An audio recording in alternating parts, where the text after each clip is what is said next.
नमस्ते। तो मैं आज आपको सोराइसिस के बारे में 5 चीज़ें ऐसी खाने के लिए बताऊंगी जिनसे सोराइसिस धीरे धीरे कम हो जाता है। और सोराइसिस में ईचिंग और स्वेलिंग धीरे धीरे कम हो जाएगी। तो आप 5 चीज़ें, पहली चीज़ है आप हरी सब्जी, खूब हरी सब्जी खाइए। हरी सब्जी सीजन के हिसाब से जो भी हरी सब्जी आती है आप उसको खूब खाइए, क्योंकि उसमें विटामिन और मिनरल होता है। वो सोराइसिस की कुछ जम्स होते हैं जिनको कम कर देता है। तो आप हरी सब्जियां खूब खाइए। उसके बाद सेकंड है आपका फ्रूट्स सीजन के हिसाब से जो भी फ्रूट्स हैं, एक फ्रूट्स चाहे वो बनाना हो, चाहे वो मैंगो हो, वाटरमेलन, जो भी आज जो भी सीजन से आपके पास फ्रूट्स आ रहा है, आप उसको एक फ्रूट्स को पूरे दिन भर में एक फ्रूट्स आप लीजिए। ज़्यादा है तो ज़्यादा ले लीजिए, लेकिन फ्रूट्स लेना है आपको। सेकंड आपका, मैंने पहला आपको ग्रीन वेजिटेबल बताए और सेकंड मैंने आपको फ्रूट्स बताए। आप फ्रूट्स खाइए, ग्रीन वेजिटेबल खाइए और फ्लैक्स सीड। तीसरा है आपका फ्लैक्स सीड में ओमेगा 3 होता है जो सोराइसिस को कम करता है। तो अलसी आप हल्की सी भून कर एक शीशी में रखें और उस अलसी को आप लीजिए। अलसी को आप आधा चम्मच डेली खाइए। सुबह आप जो ब्लैक टी पीते हैं, ब्लैक टी के साथ, जो किशमिश के साथ ब्लैक टी ले रहे हैं आप, गुड़ और चीनी आप नहीं ले रहे हैं, तो आप उसके साथ आप ये अलसी खाइएगा।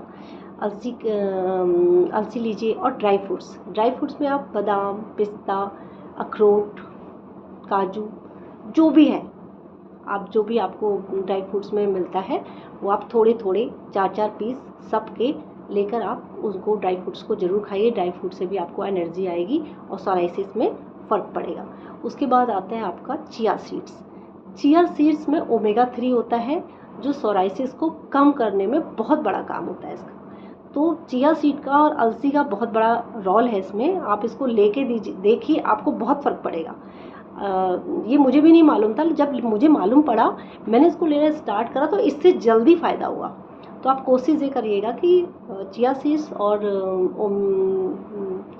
अलसी, इन दोनों को आप लीजिएगा। तो उसके बाद आपका जो डाइट, इतनी सब कुछ डाइट लिया आपने ग्रीन वेजिटेबल लिया है, आपने फ्रूट्स लिया है, आपने अलसी ली है, आपने ड्राई फ्रूट्स लिए, आपने चिया सीड्स लिए, उसके बाद भी अगर आपको लगता है कि थोड़ा हमें फ़र्क तो हुआ लेकिन उतना नहीं हुआ जितना हमें चाहते थे, तो आप ध्यान दीजिए कि आप थोड़ी अपनी डाइट के साथ साथ योगा, मेडिटेशन, ध्यान, कोशिश करिए कि ये सब चीज़ें बढ़ा दें, क्योंकि इसको बढ़ाने का भी एक बहुत बड़ा रोल है। क्योंकि ये सब चीज़ें अंदर से सही करेंगी। मेडिटेशन, योगा, ध्यान अगर आप कर रहे हैं, आधा घंटा निकाल लीजिए अपने लिए। अगर आप आधा घंटा इसके लिए अपने लिए निकाल रहे हैं, तो ये अंदर से आपको खाने की चीज़ों के साथ तो फ़र्क पड़ेगा, लेकिन ये इन चीज़ों के करने के बाद जो अंदर से आप करेंगे थोड़ा टाइम निकाल के अपने लिए, मेडिटेशन, योगा, तो फ़र्क पड़ेगा और आप जल्दी सोराइसिस को ख़त्म कर पाएंगे। तो आप सोराइसिस की 5 चीज़ों को लीजिएगा और मुझे बताइएगा, कमेंट करिएगा कि आपको कैसा लगा। और मैं आपको इस विषय में और भी बताऊंगी कि आपको क्या क्या नहीं लेना चाहिए। तो क्या क्या नहीं लेना चाहिए ये सब मैं अगली वीडियो में बताऊंगी। अगली वीडियो में मैं आपसे मिलती हूँ। आप मुझे प्लीज़ अगली वीडियो में मिलने के लिए लाइक करिएगा और इस बटन को दबाइए।